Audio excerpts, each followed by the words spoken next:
मार्का हक में पूरी तरह शिकस्त खाने वाला भारत साजिशों से बाज नहीं आया। गिरफ्तार पाकिस्तानी मछेरे को इस्तेमाल करके पाक फौज को बदनाम करने की भोंडी कोशिश की गई। भारतीय खुफिया एजेंसी ने एजाज मल्ला को गिरफ्तार करके पाकिस्तानी फौज की वर्दियां, सिम कार्ड्स और दीगर सामान खरीदने का टास्क सौंपा। फोर्सेस ने निगरानी करके एजाज मल्ला को गिरफ्तार कर लिया। वज़ीर इत्तलात अता तारड़ ने बावर करवाया है कि भारत पाक फौज के हाथों पड़ने वाली मार हजम नहीं कर सका।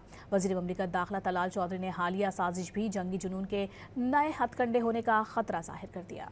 ऑपरेशन सिंदूर में नाकामी का जख्म चाटने वाला भारत बाज न आया। गिरफ्तार पाकिस्तानी मछेरों को इस्तेमाल करके फोर्सेस को बदनाम करने की कोशिश नाकाम बना दी गई। एजाज मल्ला नामी मछेरे ने आर्मी, नेवी और रेंजर्स की वर्दियां खरीदी। पाकिस्तानी मसनूआत समंदर के रास्ते भारतीय हुक्काम के हवाले करने की कोशिश में रंगे हाथों पकड़ा गया। दौरान तफ्तीश पूरे प्लान से पर्दा उठा दिया। अगस्त के महीने में दरिया में गए थे मच्छी मारने के लिए, तो इंडियन कोस्ट गार्ड वालों ने हमारे को पकड़ लिया।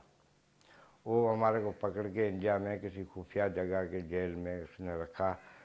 उधर कोई एजेंसी, खुफिया एजेंसी वाले को आए, हमारे से पूछें तो आप किस जुर्म में जो आए हैं, उस जुर्म में आपको 2 से 3 साल लग सकता है। तो उसने बोला अगर आप हमारे लिए काम करें तो हम आपको यहाँ छुड़ा सकते हैं। एजाज मल्ला और भारतीय हैंडलर की व्हाट्सएप कॉल भी पकड़ी गई, जिसमें इसे हिदायत दी जा रही थी। भाईजान, आपने एक ना सिंध रेंजर का ऊपर का शर्ट और नीचे का पैंट सिलाई, और पाकिस्तान मरीन की ऊपर की शर्ट और नीचे की पैंट सिलाई, पाकिस्तान आर्मी का ऊपर का शर्ट और नीचे का pant सिलाया।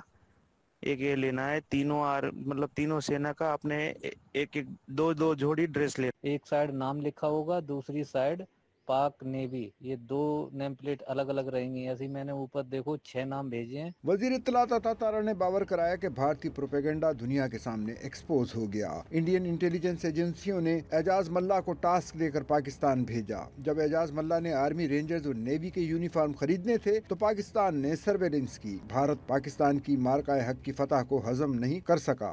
September this year, when he was out fishing in the high seas, he was arrested by the Indian Coast Guard.